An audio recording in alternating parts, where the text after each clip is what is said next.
Hozir men sizlarga o'zimni startapimni tanishtirib o'taman. Uni nomi onatilim.uz. O'sha loyihamiz nomi Ona tilim.uz.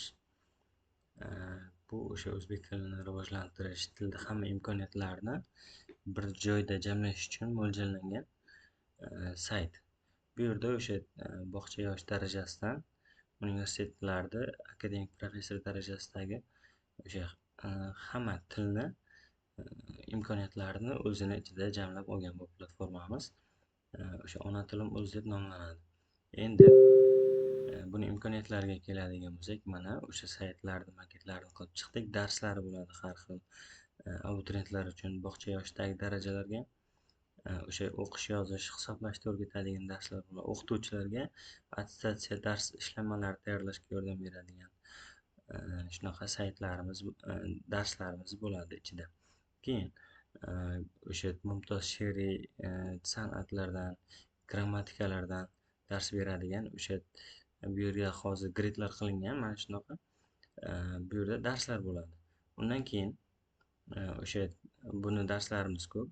O'sha 11 tadan ortiq turda o'sha darslarimiz bor. Keyin kutubxonamiz bor. Eng o'sha boy kutubxona hisoblanadi bu. Badiiy asarlarni, jahon adabiyotini va ilmiy adabiyotlarni o'z ichiga oladi. Bu yerda ko'proq ilmiy adabiyotlarga urg'u berilgan. Keyin o'sha onatilim.uz jurnalini tashkil qilamiz. Xudo xohlasa, bunda o'sha jurnalda talabalar yoki ustozlar, katta ustozlar o'zlarini til bo'yicha fikrlarini, maqolalarini chiqarib boradi.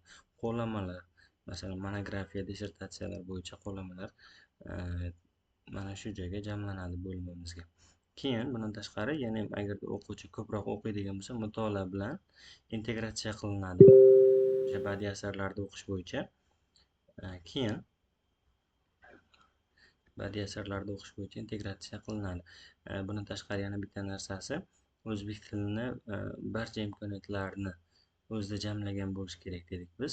O'sha xalq she'rlarini o'z ichida jamlaydi bu. O'sha viloyat, hudud, o'sha tuman joyigacha o'sha foydalanuvchilar tanlaydida sheva so'zlarni beradi bizga. O'sha kiritib beradi. Bu keyin qaysi hududlarda qaysi so'zlarni aytishi, ular qanaqa ma'nolarni bildiradi, qaysi gapda qanaqa kontekstda qo'llanadi, o'shalar haqida ma'lumot beriladi. Keyin lug'atlarni o'z ichiga oladi o'sha loyihamiz. Bundan tashqari bog'cha yoshidagi bolalarga ham o'qish, yozish, hisoblashni o'rgatadigan ajoyib o'sha darslarni o'z ichiga oladi bu.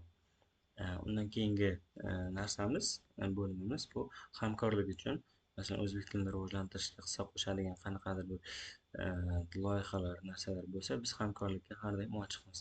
Mana shunaqa saytimizning bo'limlari hali bu to'g'risi mana bugun yaratildi. Hozir to'liq buni yaratib chiqdim. VS Code'dan zapis qilyapman buni. Endi Xudo xohlasa ishga tushiramiz buni. E'tiboringiz uchun rahmat.